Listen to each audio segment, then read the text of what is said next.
Part two of this series of the launch of the Science of Getting Rich. What's going on? Rashawn here, going to be presenting this knowledge to you. Wallsty Waddles. If you didn't catch yesterday's view on what I talked about with You Have the Right to Be Rich, definitely check that out. If you're just hopping on for the first time in this series, I'm breaking down this book, The Science of Getting Rich, which has many different principles within it that many people of success now have developed these principles and gone forward in being successful, from Andrew Carnegie to Bill Gates to actually somebody I follow right now, my mentor Robert Hollis and Melody Ribo. Both of them also instill these principles. So I'm going to be breaking down chapter 2 tonight. Mario, what's going on, man? Thanks for jumping in here. So I'm going to be going there. So I'm going to start with this opener from Wallsty Waddles, what he said. There's a science of getting rich, and it is an exact science. Like algebra or arithmetic, there are certain laws to which govern the process of acquiring riches. Once these laws are learned and obeyed by man, he will get rich with mathematical certainty. Mathematical certainty. I mean, we know 2 plus 2 is 4, and 10 plus 10 is 20. Mathematical certainties, numbers don't lie. So mathematically, if we follow this principle of doing things a certain way, I'll be saying that a lot. Hey, Rebecca, thanks for jumping in here. I'll be saying that a lot, doing things in a certain way. That's something that is really pressed in this chapter and a huge principle. So let's dive into that. So it's a natural law, doing things in a certain way, because like causes produce like effects. So in order for us to become rich, we must develop the science behind it to have mathematical certainty to do things in a certain way. And we can produce those riches and become rich. So he also says, if things are done to the law of a natural way, regardless of man or woman, learning to do things in a certain way can become a sense of infallible riches amongst yourself. So he says the ownership of being rich is having the ownership of having money and property.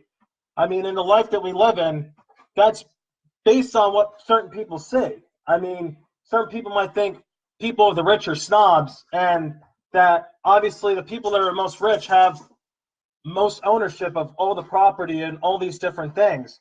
But in fact, it also comes down to doing things in a certain way, and doing things to become rich does not matter on talent, doesn't matter on your environment. It doesn't matter on, in fact, like if you decide to save. So I'm going to bring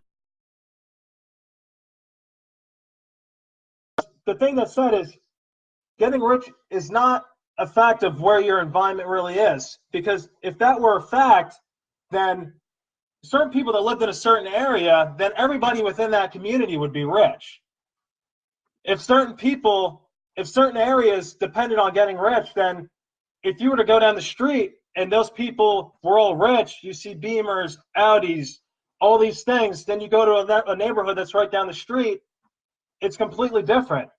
You might see 95 Accords, you might see older cars, and nothing against older cars or 95 Accords. We have to live within our means to survive in our society.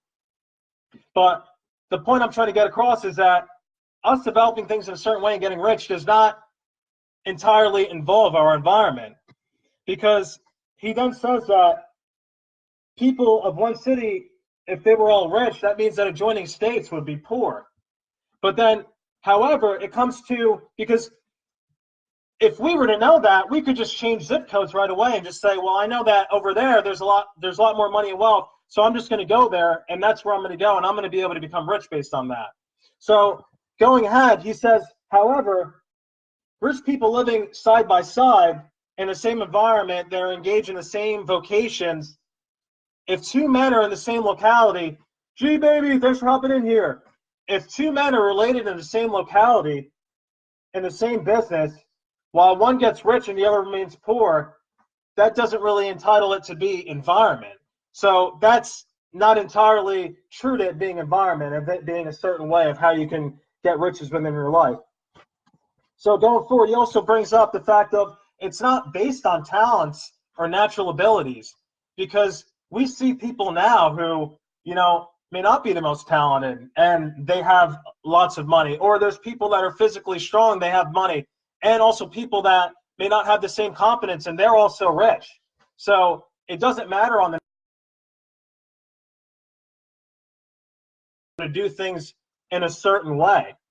It doesn't really have a sense of what you're going to be doing towards getting rich, or whether your talents or whatever you possess as talents. It has nothing to do solely with possession of talents. So he also relates that because some people who have all the talents in the world, they still can remain poor because it's not implementing the principles of doing things to a certain way in an exact T.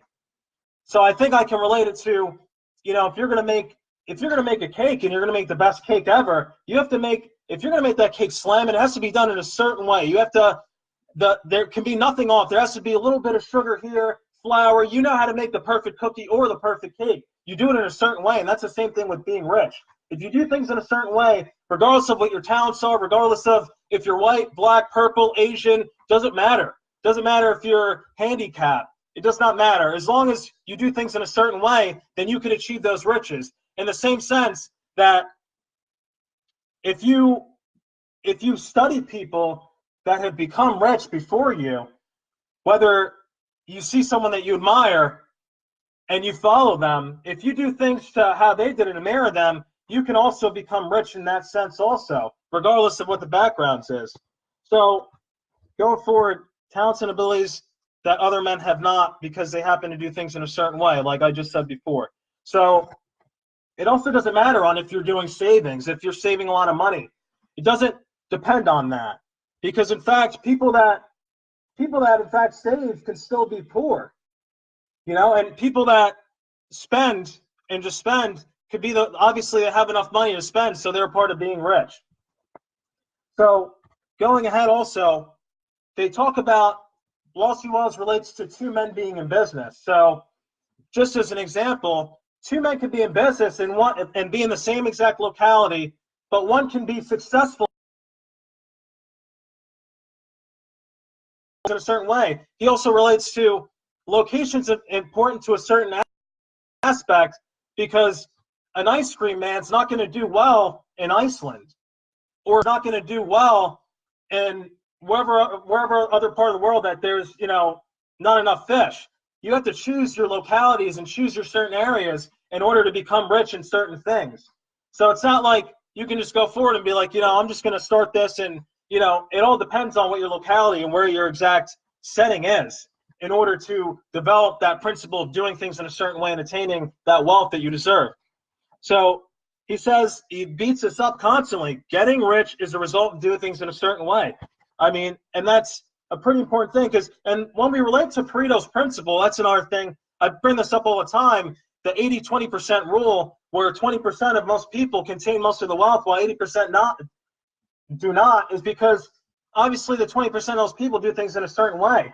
And I read something at one point that said, if we were to disperse the money amongst everybody evenly, it would all end up right back into the 20% of people's hands, because the 20%, they've enacted that mind and that exact principle of doing things in a certain way to keep wealth. So that is the huge principle that he really pushes in this chapter. And we talked about talented people and environments. And let's not forget, this is the exact thing he says, if anybody else in your town can get rich, so can you. And if anybody else in your state can get rich, so can you. Doesn't matter what kind of background you came from, doesn't matter on what your beliefs are or the limiting beliefs you have. It all depends on changing that and going forward towards doing things in a certain way, doing things in an absolute certain way. So I think we're coming on to the end. This is pretty good stuff right now. I'm going off. So yeah, we talked about the business aspect of it, and he says that no one is, because most people that have the most capital obviously have a lot to spend. So we'll begin to get rich, and it all begins with having capital, because once you have capital, you pretty much have say. Money talks. It does. Money talks, and if we can deny that, I mean, I'd like to hear your opinion on that, because that is such a true thing.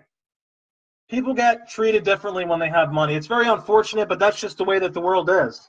So wrapping this all up here, my takeaway for you is whether man or woman, whoever has a sense enough to read and understand these words can certainly get rich. So with that being said, I give you action to share this video or drop a 1 down low, and I would love to share with you an ebook of the science of getting rich that you can look over and have as your own personal copy, because this stuff, with the way that the world's going right now, old ways are out, new ways are in. We got to start thinking about ways that we can make a difference in our world. And the only way that we can make a difference is to be a full impact on our world by an abundant and by doing things in a certain way and retaining riches. So appreciate everybody that viewed this video, replay viewers, people that stuck with me. Have a fantastic night. Take care. I'll catch you tomorrow for part 3 of the series, which I'll be talking about is opportunity monopolized. 8 p.m. Eastern tomorrow. Catch you in. Have a good night. Take care.